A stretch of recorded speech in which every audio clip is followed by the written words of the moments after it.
Bom dia, boa tarde, boa noite. Bem-vindos a mais um SBQ Talks, o podcast oficial da Sociedade Brasileira de Quadril, possivelmente o maior podcast de cirurgia de quadril do mundo. Meu nome é Leandro Erisman, eu sou médico ortopedista, especialista em cirurgia do quadril e membro da SBQ. E estou aqui com meu amigo Lucas Leite, e vamos falar de um tema quente hoje, né? Nós vamos falar sobre inteligência artificial, realidade e futuro. Mas, Lucas, eu já quero começar com uma pergunta mais quente, né? A gente está aqui para discutir coisas interessantes, hot topics em cirurgia de quadril. Você acha que a inteligência artificial vai substituir o ortopedista, o cirurgião de quadril? Leandro, obrigado, prazer estar aqui. Olha, vamos lá, começar quente. Eu acho que não substitui não, em hipótese alguma. A IA é uma ferramenta. Qualquer IA, ela vai servir como uma ferramenta, como um instrumento para melhora de qualquer processo que a gente tenha dentro do exercício da medicina ou da própria vida. Mas ela não vai substituir relação pessoal, ela não vai substituir a decisão, a parte ética, o relacionamento. Não tem como a IA substituir, eu acho que nada na área médica que não seja absolutamente parametrizável e sem nenhuma relação. Se tiver algum segmento, alguma atuação do médico que é absolutamente parametrizado, que a relação não existe, tudo bem, ali eu acho que ela pode agir em algum passo, em algo que a gente faz, mas não no exercício da profissão, não no dia a dia, no que a gente faz, no atendimento, na indicação de uma cirurgia, e hipótese alguma isso vai substituir. Eu acho que o grande diferencial vai ser do colega que domina a IA para o que não domina a IA. E o que não domina também não vai ser retirado do mercado, mas vai ter uma desvantagem na sua prática. Vai deixar de ter uma grande ferramenta. Será que o médico que trabalha só com radiografia, ele consegue exercer a profissão? Consegue. E o que tem a tomografia? E o que tem a ressonância magnética? O que tem os exames laboratoriais? E o que tem a IA? Ele vai ganhando força, arma, ferramenta para trabalhar. Só que essa ferramenta da IA, ela é muito potente. Ela não é uma ferramenta fraca. Ela é uma ferramenta que muda realmente o dia a dia, o processo decisório do que a gente faz. Interessante. Você sabe que eu estou de entrevistador, mas vou dar meus pitacos aqui. Estamos juntos nesse bate-papo. Então, quando me perguntam isso, eu falo, depende de quanto tempo a gente está pensando. Porque eu acho que assim, se a gente for pensar em futuro longínquo, eu acho que vai. Junto com robótica, outras coisas, talvez substitua. Eu espero que a gente já esteja aposentado, quem sabe já embaixo da terra, do que chegar esse momento, mas se a gente for pensar a longo prazo, eu acho que vai. Mas eu também penso que o momento que uma profissão difícil como medicina, como cirurgia, for substituído, eu acho que outras profissões vão ser substituídas muito antes. Então vai ser uma crise tão grande mundial que eu acho que talvez a gente, como médico, vai ser o último dos problemas. Mas agora para um futuro mais próximo, na verdade, trazendo para o presente. Conta aqui para quem está assistindo a gente, como que você usa a IA no seu dia a dia do consultório hoje? Como é que eu uso hoje? Bom, eu tenho uma plataforma que eu uso de IA, chama Maia. Não tenho interesse comercial nenhum, não tem nenhum conflito de interesse com isso, mas eu utilizo uma plataforma chamada Maia, que dentro dessa plataforma eu consigo fazer análise de imagem, preenchimento de formulários, preencher solicitações de cirurgia, me ajuda na gestão da clínica. Eu tenho o Voicer, que eu consigo falar durante a consulta, ele vai transcrevendo a consulta toda. Então, eu não perco tempo digitando e eu melhoro, eu acredito, a relação da consulta. Hoje, é muito difícil quem atende escrevendo na mão, é normalmente computador. Então, a gente vira para a tela do computador, a gente olha no teclado, a gente perde o contato visual com o paciente. Com essa transcrição de voz, eu consigo o tempo todo, como nesse bate-papo nosso aqui, olhar para o paciente o tempo todo, ter esse contato, o que me facilita muito e eu ganho tempo. E ela ajuda a fazer análise de imagens, todas as solicitações. Então, eu utilizo uma plataforma e que acompanha tanto o pré, ela faz uma consulta pré, como ela faz segmento das minhas terapêuticas. Se eu realizo uma infiltração, se eu realizo uma cirurgia, eu escolho o que eu quero que ela pergunte para os pacientes ao decorrer do tempo. Então, olha, esse paciente eu quero que daqui de duas em duas semanas pergunte como está a dor, manda um score de dor no celular, e ela vai me respondendo e criando gráficos para que eu consiga fazer o acompanhamento desse paciente e dos meus resultados ao longo do tempo. Então, eu estou usando essa plataforma para me aproximar do paciente, eu estou usando essa plataforma para aumentar a minha assertividade, para ganhar tempo e para estar mais presente na vida do paciente e sem usar meu tempo também. Eu consigo que pergunte domingo, sábado, eu determino que dia que ela vai conversar com o paciente. E essa conversa não é com o WhatsApp simples, ela tem a IA lá dentro. Ela responde dentro de uma parametrização de respostas que eu deixo fazer. E quando ultrapassa isso, essa IA me conecta. Olha, seu paciente está perguntando alguma coisa que me parece perigoso. Melhor você entrar em contato com ele. Você pega o telefone e liga, olha, está acontecendo alguma coisa? Está com mais dor? A ferida operatória ficou vermelha? Vamos nos ver pessoalmente. Então, ela é uma ferramenta que me ajuda nesse dia a dia, tanto no processo de gestão, quanto no preparo de uma terapêutica, quanto no segmento desse paciente, né, pós qualquer terapêutica, seja conservadora ou cirúrgica.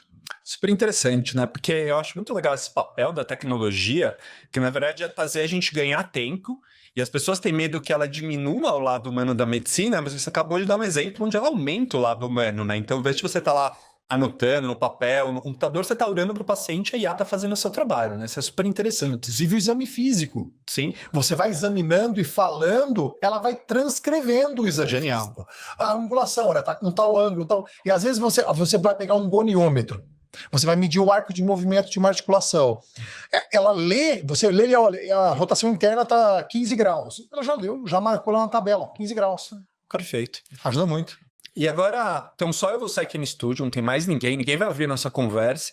Eu sei que você escreveu um capítulo do livro aqui da Sociedade Brasileira de Quadril, na verdade, mais de um livro. Me diz uma coisa, você usou inteligência artificial para escrever o capítulo? Ninguém tá ouvindo. Absolutamente sim, o capítulo inteiro. Mas é aquele problema. Algumas referências foram alucinadas, né? Algumas referências saem erradas. Né? Isso acontece com a IA, a gente tem que tentar controlar. Você tem que revisar o capítulo inteiro. Mas o capítulo de inovação tecnológica, ele foi inteiro escrito com IA. Inteiro. Eu dei o roteiro, eu limitei o roteiro e ele me deu o capítulo todo. E aí eu escrevi esse capítulo junto com o Dr. Thiago, do Maranhão. Nós escrevemos inteiro com IA. A IA que fez. Se você está usando algum para te ajudar com o trabalho científico, a ler trabalho científico? Opa, com certeza. Então, eu também escrevi capítulo pro livro da SBQ, também usei IA, mas o ponto que você trouxe é importantíssimo. A inteligência artificial alucina, as pessoas não entendem isso, ela cria referências. Então eu tive experiência de estar escrevendo um pedaço do capítulo e você olha, ali tem uma referência que você acha meio estranha, vai procurar no PubMed, bota no Google e a referência não existe. Então isso a gente tem que ficar muito esperto. E ela cria exatamente igual. Você olha, é uma referência lá, de tal vista, de tal papo. Impressionante. Os autores, é impressionante como ela inventa uma coisa que você olha, se você não tiver algum critério, você acredita que é uma referência real. Uma que eu uso muito, tanto no consultório clínico, no dia a dia, também usei para escrever capítulos, é o Open Evidence. O Open Evidence é uma inteligência artificial ligada ao grupo do New England Journal of Medicine, e lá eles fazem, a resposta é totalmente baseada no PubMed. Então você tem certeza que não tem alucinação e que é baseado em um artigo científico que tem o mínimo crivo de estar no PubMed. Então essa é uma referência, para quem não conhece, olha o Open Evidence. Ele tem uma questão que ele só deixa procurar umas 3 ou 4 vezes de graça, mas mesmo assim já é o suficiente para a gente fazer bastante coisa. E conta uma coisa aqui para o Lucas, tem gente que deve estar ouvindo a gente, que não sabe nada, que está ouvindo pela primeira vez essas questões, tem um pouco de medo até talvez de inteligência artificial. Como você aprendeu tudo isso? Como você recomenda para as pessoas algum curso, alguma base, algum livro? Como as pessoas aprendem sobre inteligência artificial? Bom, já tem hoje alguns cursos voltados para a área médica. Eu lá no começo, eu procurei uma empresa, a Startse, eu fiz alguns cursos com eles, fiz um curso da AFIA, só que o curso da AFIA é interessante, porque ele te ensina a criar os seus próprios GPTs. Então ele te ensina, você monta como você quer. Você fala, olha, eu vou montar um segmento aqui dentro para fazer só dieta, eu vou criar um para me ajudar no trabalho científico, eu vou criar um para fazer uma propaganda minha no Instagram. E quando você joga ali dentro, ele vai ter uma base de pesquisa limitada, que você limitou. Então esse aqui eu quero que busque só nesse livro e nesses 4 trabalhos. Então ele é super interessante. E hoje, já na Escola Paulista de Medicina, a gente tem lá no Dr. Polchini uma pós-graduação para médicos, para ensinar a usar. Né? Mas assim, é fácil para uma pessoa que está muito no começo Um curso ajuda. Para quem é mais jovem, que não é meu caso, e consegue pesquisar sozinho, dá para você ali ir perguntando, porque o próprio chat, você pergunta para ele como usar, ele te responde como usa. Exato. Você joga uma problemática lá, ele te dá a resolução. Ele vai te dando o caminho de como sair. E o importante que eu gosto de falar é que o quê? O paciente também tem acesso a isso. Sim. Então, eu falo de um caso interessante que eu tive uma paciente que veio me procurar, como o tio dela é muito meu amigo. E ela tinha uma paciente jovem, eu peguei uma radiografia de bacia.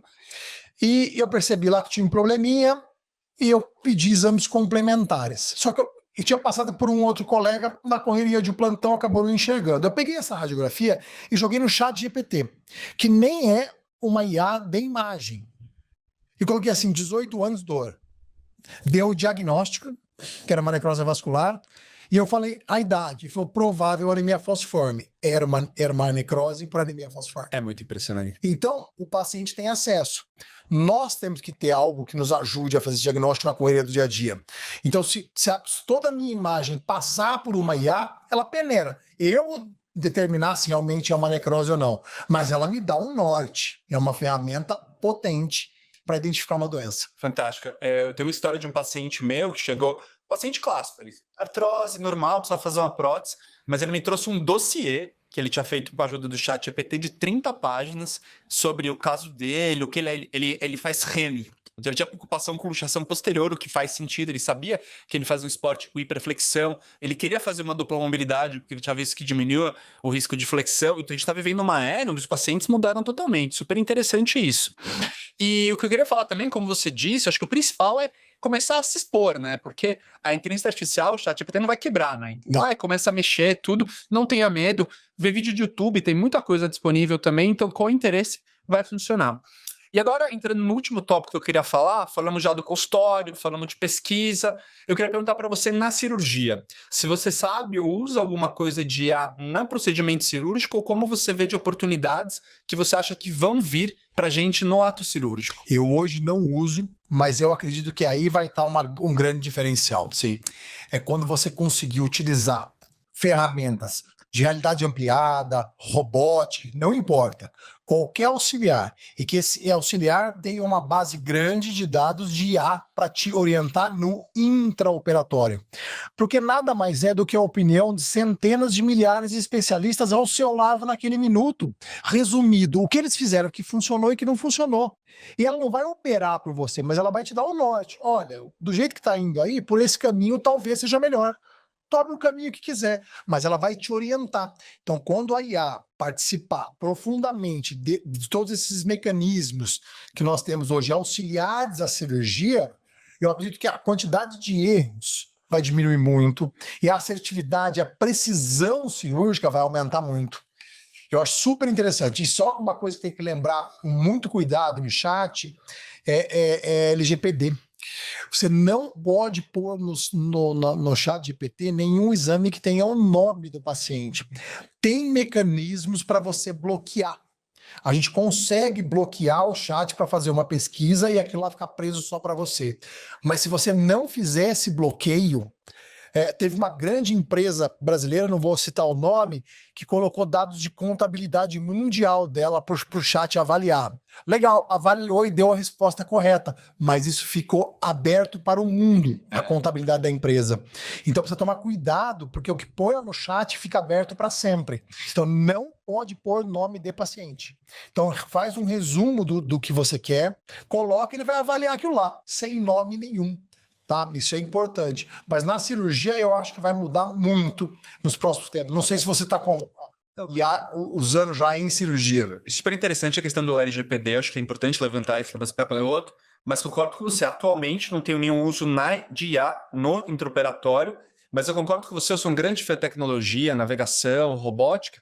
É interessante, né? Porque hoje em dia a gente usa os dados ali, mas no fundo ainda somos nós que estamos ali analisando totalmente os dados, né? Então, eu não tenho a menor dúvida que todas as empresas que têm essas tecnologias daqui a pouco vão falar pra gente, olha, esse caso aqui, baseado no nosso IA, Em vez de você programar a sua taxa a 42,23, é melhor programar em 30 graus de antiversão ou 10 graus de antiversão. Esse caso é melhor alongar um pouco mais, diminuir. Olha, esse caso é melhor fazer uma dupla mobilidade e deve ser o máximo, né? Porque a gente vai estar misturando as tecnologias para o nosso favor e, claro, mais ainda a favor dos nossos pacientes, né? Super interessante. E nós podemos extrapolar isso, por exemplo, para a parte da gestão do consultório. Sim. Às vezes tem uma clínica menor que você não pode pagar um gestor para fazer uma auditoria, te ajudar na gestão da sua clínica. Você vai lá e coloca, olha, eu uso tal medicamento, eu uso corticóide a R$100 a ampola. Eu uso em média 30 ampolas por mês. Mas se eu comprar acima de 50 ampolas ou 100 ampolas, eu tenho 30% de desconto. Qual seria a minha compra ideal? Ele te dá um número ideal de ampolhas para você ter o lucro máximo, sem ter que contratar às vezes um profissional que é muito caro. Óbvio, quem tem uma estrutura maior pode contratar esse profissional, é muito melhor. Sim. E o profissional que usa IA. Lógico. Mas se você não tem, ela te dá a compra ideal em cima da inflação e do desconto que você tem. Para você não errar na compra e otimizar o seu lucro. Quer dizer, ela age em todos os fatores da vida. Isso serve para o supermercado da sua casa, para a compra que faz no dia a dia, para a decisão de comprar um carro à vista ou financiado. Coloca lá e te dá a resposta. Olha, é melhor esse carro financiado, você está tendo vantagem financeira com os juros atual. Ou não, esse carro é melhor pagar à vista. É super interessante. É super interessante, Lucas. Eu tenho certeza que a gente ficaria aqui umas 3 horas milhando sobre o assunto, mas pediram pra gente para durar no máximo 10 minutos. A gente já estourou um pouquinho, então infelizmente vou precisar se encerrar. Lucas, obrigado por estar aqui comigo. É um prazer. A gente toca grande queda. Obrigado, SBQ, pelo convite. Obrigado a você que está nos assistindo. E não se esqueça de seguir o canal aqui da SBQ no YouTube e ver os nossos próximos conteúdos, porque tem muito episódio interessante aqui no SBQ Talks. Obrigado e até a próxima. Um grande abraço.